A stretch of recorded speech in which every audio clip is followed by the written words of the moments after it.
I've been editing in Lightroom for about 3 to 4 years now, so I think it's safe to say I know my way around it pretty well. But as I went along in this journey, I have been discovering some new tips, tricks, and tools along the way. I kind of just discovered them as I went along, but when I did find out about those tools, I really wish I would have known about them sooner because they've just helped my workflow in a whole. They've sped it up and just made my life in Lightroom a lot easier. So if I can help you discover those tools and tricks from the get-go, I would be super happy. So in this video, I'm going to hop onto my computer here, turn on Lightroom, and share with you my screen and show you those top 3 tricks.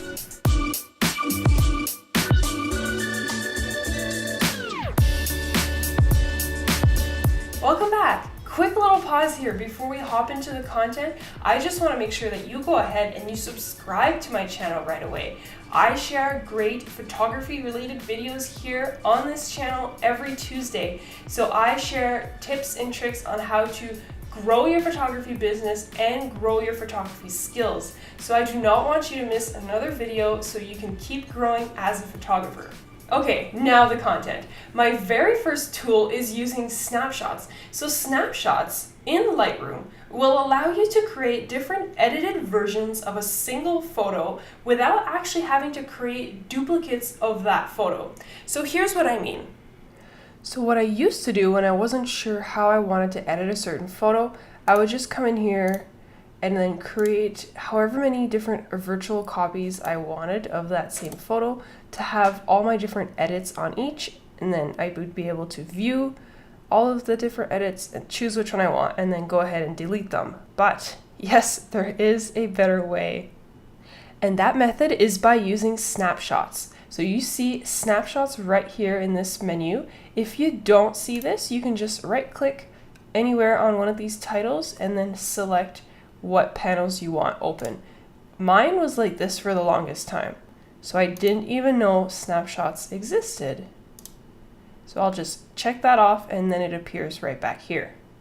So to create your first snapshot, edit your photo how you think you might want it. It doesn't matter because you can go back and edit these settings afterwards. Now I've edited this photo. I'm going to go click the little plus button. I will rename this snapshot 1. You can name it whatever you want. And see, it creates a little snapshot file down here. Now, if I go ahead and I continue editing the photo, I know this is absolutely horrible. It's just for the sake of the example. I can go ahead and then create another snapshot. And then if I want to compare both edits, I can just click between each snapshot to see which one I prefer. And voila! Now I can find my favorite edit, and then whichever one I've clicked on, this is the photo that will export. So there's now no more need to create different versions of each photo. You can have one photo and save different versions, different edited versions of each photo. Okay, the second feature I've discovered is the dragging feature within the HSL panel. HSL stands for hue, saturation, and luminance. I use these sliders a lot and they help me adjust certain parts of an image while leaving others intact. I often use these HSL sliders to make specific changes to specific colors of my image. But before discovering this little trick, I would go in and manually adjust each slider. For example, let's take this photo. Let's say I wanted to change the greens in the back here a little bit. I could go in, modify the green a little bit, move it around. Oh, there's a little yellow here too, and change that. See, this was fairly easy to change, but I still had to use a couple sliders and do it manually. So there is a simpler way to do this. If you look closely in this HSL box, it also appears if you have the hue, saturation, or luminance open individually, or you can have them all open. What you're looking for is this little circle right here. Click on this little circle and now your cursor will turn into a little crosshair, like a little plus symbol. Now place that anywhere in your image where you would like to modify those colors. So I'm going to place it right in the greenery back here. And then now when I drag my cursor up and down, I am able to modify all of those colors at the same time. So you can see there to the right, both the yellow and the green sliders are moving as I drag my cursors up and down. So Lightroom is actually choosing for me which sliders to move to adjust that specific color. So this method of adjusting the HSL sliders gives me so much more precision than manually bringing each color up and down myself, because I don't have to choose what percentage of yellow or what percentage of green I would like to adjust for this foliage back here. Lightroom just picks it for me. Okay, I keep thinking that every new feature that I discover is better than the last, but this one is seriously the bee's knees. This feature is the auto mask tool while using the brush in Lightroom. So this, by using a simple keyboard shortcut or checking off a box, you can tell Lightroom to find edges in your images automatically. Let me show you how this works.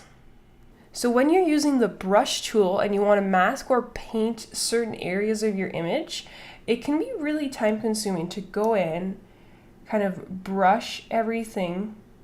Let's say I only want what's on her dress here, and then zoom in and use the little minus brush and erase everything that might have spilled over onto the grass. This one is not too complex because the edges are quite defined, but if I had something with a lot of bumps and edges, it could take me forever to do this for every single photo, and you know what? It's not really perfect either. So there is a tool I can use called Auto Mask. Auto Mask is really cool and it'll save you a lot of time because Lightroom will apply the mask only on the dress because it sees the edge between the white dress and the grass. So let's go ahead and give it a try. To activate the auto mask, you can either press the command key while you have your brush open on a Mac or the control key on your PC, or you can just check off this little auto mask box right here in the panel. Now when I apply the mask, see how Lightroom is only applying it, you can see the mask is in red right now, is only applying it on the dress and not spilling it over into the grass. Now, it's not perfect, so what I can do is go ahead like this with the mask, but then if there's a few things that maybe Lightroom had a problem with, I can go in, zoom in, and manually go ahead and apply the little bits that Lightroom missed. And usually it's pretty good, so I won't have too much to fix. And that saves me a lot of time than having to do all these edges manually. Okay, wow, didn't that last one just blow your mind? It is so cool and it saved me so much time. So do you have a favorite tool or trick that I didn't mention in this video that you would like to share with everyone else? I would love to hear about it because I always like to learn and discover new tricks. So leave those in the comments below, or just tell me which one out of these three did you find the most helpful. So if you would also like to join a Facebook group filled with other photographers just like you can join that. My Facebook group is called The Creative Peak. You can join by clicking the link in the description below, and I would love to see you in there. I share a lot more great information in there. You can post photos, ask for feedback, or even ask just more questions and have the community help you out. So I post every Tuesday, my friends, so I cannot wait to see you next week. I cannot wait for you to see what I have coming up for you guys. So have a great day.